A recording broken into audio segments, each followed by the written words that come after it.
guys, welcome to Piano Rogues. I'm Ari. And I'm Alaire. Today we are going to do a special episode. I have been researching this episode for half a year. Alaire's been practicing for a few months. Wow. You've been called out.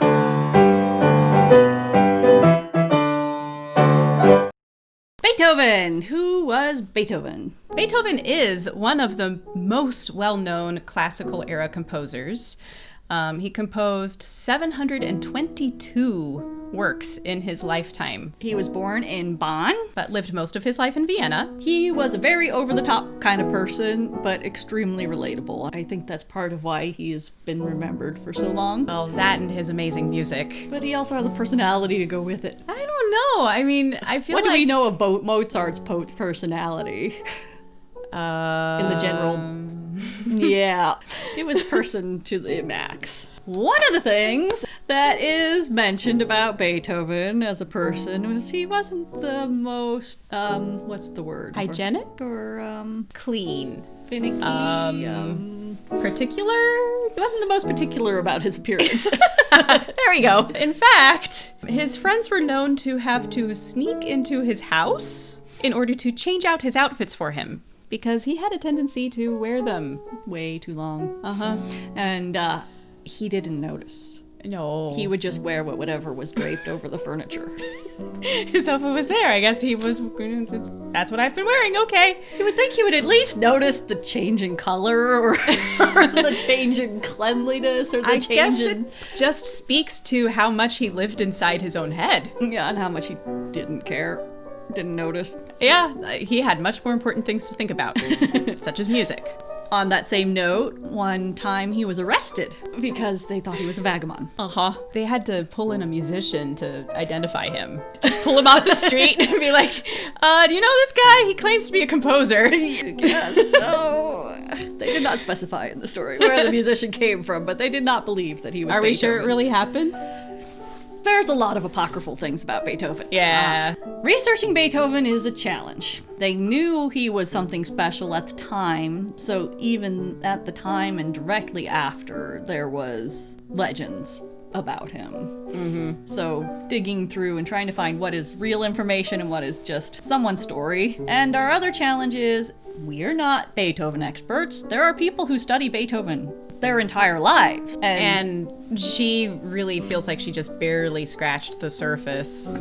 Problem number 3 with researching Beethoven is we are not German. Yeah, so there's actually a lot of first-hand sources that we still really don't have access to because it hasn't been translated into English. Take what we say with a grain of salt. If Yeah. this is your main source for Beethoven researcher, you need to get other sources. And lots of them. Oh, and the other big one we need to probably address. Everybody's favorite piece was probably not written by Beethoven. Or at least probably was a Beethoven researcher composition. It was not found until 45, 50 years after his death. We can think of it as being really nice fan art. Yeah. Here is a story that illustrates Beethoven's morality. He was very strict with his own ideas of morality.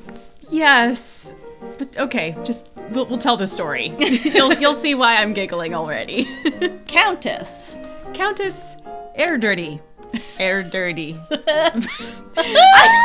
I practiced saying it. I'm still really bad at saying it. Countess Erdődy. Beethoven was living in the same apartments as her and her husband. He found out that his manservant was receiving a rather large sum of money from her. Regularly? He assumed that it was in return for certain favors. You know, wink, wink, nudge, nudge. Favors. Sexy time favors. In case you didn't know what I meant by favors. And so his response was to pack up and leave and move into a brothel. I don't know why that's better. That is very Beethoven, though. I can definitely see him doing this. He had no contradictions in his personality whatsoever. In one of his sketches, he wrote, "What more could you want? You have received the servant from me instead of the master. What a substitution! What a glorious exchange! Beethoven is no servant. You want the servant? Now you have one. So does that mean that he wanted to be the one providing services? I don't know. And would that not be against his morals too? Also, in a letter to Baron Zemeskel, he said, I leave it entirely to you to do the best you can about my servant, only henceforth Countess Erdödy must not attempt to exercise the smallest influence over him. She says she made him a present of 25 florins and gave him 5 florins a month solely to induce him to stay with me. I cannot refuse to believe this trait of generosity, but I do not choose that it should be repeated. Farewell. So she was paying the servant to not leave him because he was so bad at taking care of his home. And also, he didn't treat his servants very nicely all the time, did he? No. I'm gonna pull it out of my butt, guys. Watch this. So, this is as far as I got into reading this. This is Beethoven's letters. Beethoven, in a letter to B&H, which was his publishing company, Breitkopf and Hertel, Leipzig, Germany. When I recently visited a good friend of mine, he showed me the amount which had been collected for the daughter of the immortal god of harmony. I was astonished at the small sum which Germany, and especially your Germany, had thought sufficient for the person worthy to me of honor on account of her father. And that leads me to the idea, how would it be if I published something by subscription for this person's benefit, and publicly announced the amount and the yearly interest so as to protect myself from any attack? You could help most in the matter. Answer quickly how this best be brought about so that it may be done before this daughter of Bach dies, before this brook dries up and we can no longer supply it with water. That you must publish this work is of course understood. It's such a polite threat. it is very polite. Just assuming you're gonna do this, right? Yeah, you're gonna do this thing. He wanted to publish something that the proceeds would go to Bach's daughter, He was trying to help. because he found out that she was living in poverty and alone, so he wanted to help her out. And an interesting thing, the brook reference is Bach, so it's a play on words. There's more than just this instance where Beethoven wanted to have something of his work benefit someone else. He did a charity benefit concert for veterans. Unfortunately, there's a few topics in this episode that we want to make sure that you're aware of up front. So we want to give a trigger warning for abuse and suicide. Unfortunately, these topics are unavoidable in any discussion of Beethoven's life, but we do not intend to dwell on them. If any of you or someone you know are suffering from these kinds of thoughts or situations, we would like to encourage you to please seek help safely. Beethoven and his father didn't really get along. His father was abusive And an alcoholic. and a deadbeat, And manipulative. yeah, that too. So not a good relationship. His father would force him to practice until midnight. Oh, he would literally beat him for not practicing. Oh, wow. Yeah. He pressured his son to be the next Mozart. But wouldn't allow him to improvise. I don't understand this. When his mother passed, Beethoven became his father's guardian and got half of his pension to take care of the family. I guess by that point, his father was just really recognized to be incapable of caring for the family. Beethoven did have a good person in his life when he was young, and that is... His teacher, Christian Gottlob Nefe. And his teacher was a much better influence, a much safer person to be around. He is where Beethoven got his love of Bach. And his love of literature. Nefe had rickets as a child, and acute anxiety, and low confidence, and extreme depression. Oh. But he was still a successful opera composer. And the court organist for Bonn. That was his official position. He was a good person despite his hard life. A quote that we can't substantiate because I couldn't find the actual autobiography. Unfortunately. This is a quote from Nefe. Even at the sight of blue skies, I only saw rain. I was plagued by thoughts of suicide. The most terrible fear went with me everywhere, and in my mind, even the smallest sandhill turned into an insurmountable mountain. Despite that, Despite that, he was an uplifting presence in Beethoven's young life. he was the first one to teach Beethoven to compose. I don't know why there's not more focus on him as a part of Beethoven's life. I really don't. You would really think that he would be considered a more important historical figure for having this much influence on the rest of Beethoven's life and career. You can see a lot of Beethoven's, like Beethoven likes to do wordplay. He has references in his letters to the Odyssey, to different works of literature. And he got that from Neefe. A lot of his music was composed to go with poems because he enjoyed reading. He helped him with his first piano compositions that were published. And he helped them get published. There were 3 early piano sonatas that were written in 1783, when Beethoven was 10 and 11 years old, I think. In 1784, Neefe helped Beethoven become the deputy court organist. And that meant that he filled in whenever Neefe was out of town. This is something that Neefe wrote about Beethoven in a magazine in 1787. This youthful genius is deserving of help to enable him to travel. He would surely become a second Wolfgang Amadeus Mozart, were he to continue as he has begun. Those are high words of praise from a teacher. So Beethoven wanted to study with Mozart. Unsurprising, given the amount of pressure that his father put on him to be the next Mozart. He met Mozart, supposedly. Not proved, but he had to go home when his mom passed. After Mozart died, Beethoven met Haydn in Bonn, and then later was asked to go to Vienna to learn from Haydn, which he did in 1792. So that is when he officially moved to Vienna. He had to prove himself when he was young, and starting out in the world, he would do that with improv. Which, remember, his father never let him do.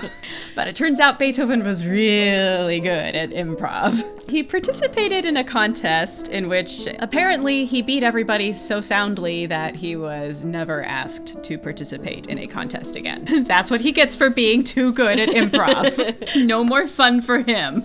As a young pianist and composer, it is quite likely that Beethoven liked to write certain things that would showcase his particular abilities as a pianist. Possible piece where he did this is in Opus 2, number 2, his second piano sonata. There is a section where we have to play these quick octave triplets, and Beethoven's fingering is just... It doesn't... Rude. Yes. Rude.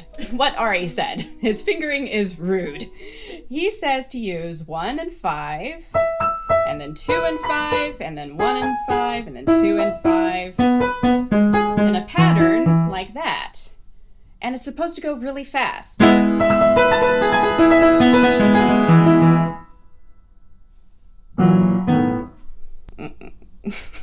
Doesn't work. At least not for me, a lesser mortal. So, I do what most pianists do.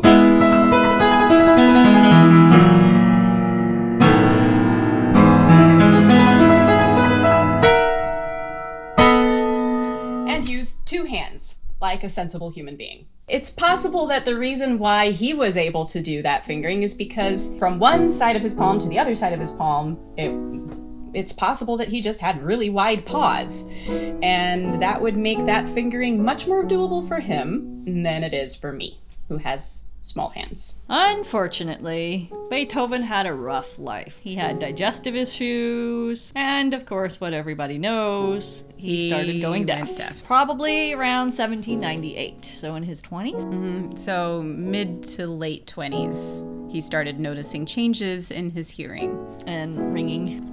There's a letter in June of 1800 to Dr. Franz Wegler. For the last 3 years, my hearing has become worse. At least. He says over the last 3 years, so starting in 1797. But that didn't stop him. Oh, heavens no. So these are some of the things that Beethoven called his good friend Zmeskal when addressing him in his letters. My very cheap Baron. Along with the letter he sent addressed to his very cheap baron, there was this lovely fanfare. It is written in 3 vocal parts: alto, tenor, and bass.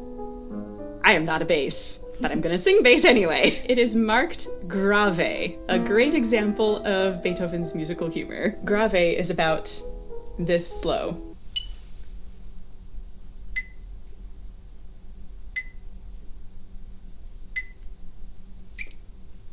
The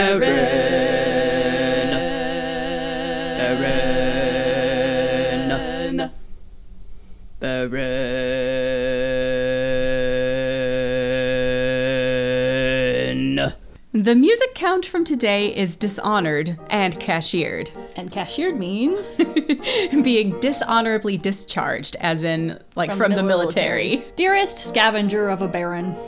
Dearest Count de Musica. Most worthy counselor and owner of mines. Not extraordinary, but very orderly, ordinary quill cutter. Most extraordinary one. You think maybe he got in trouble? Somebody's in trouble. Wonderful chief soaring man of the world. Damn dear ex-music count. Somebody else is in trouble. Highest born, clarissime amice, which means distinguished friend. Dear worthy friend. Aw. I would have liked to have more information on their friendship. Yeah, I wish we could have seen some of Zmeskel's replies to Beethoven, because Zmeskel kept all of his letters from Beethoven. Yeah, he cherished their friendship and kept everything that Beethoven ever wrote to him.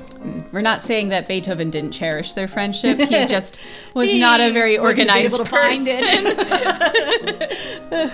He'd be lucky he found his socks. Oh. Thanks for hanging out with us for our second installment of Beethoven. Stay tuned for the next. Don't forget to... Please like and subscribe to our YouTube. Thanks for letting us steal your screens for a while. Stay rogue.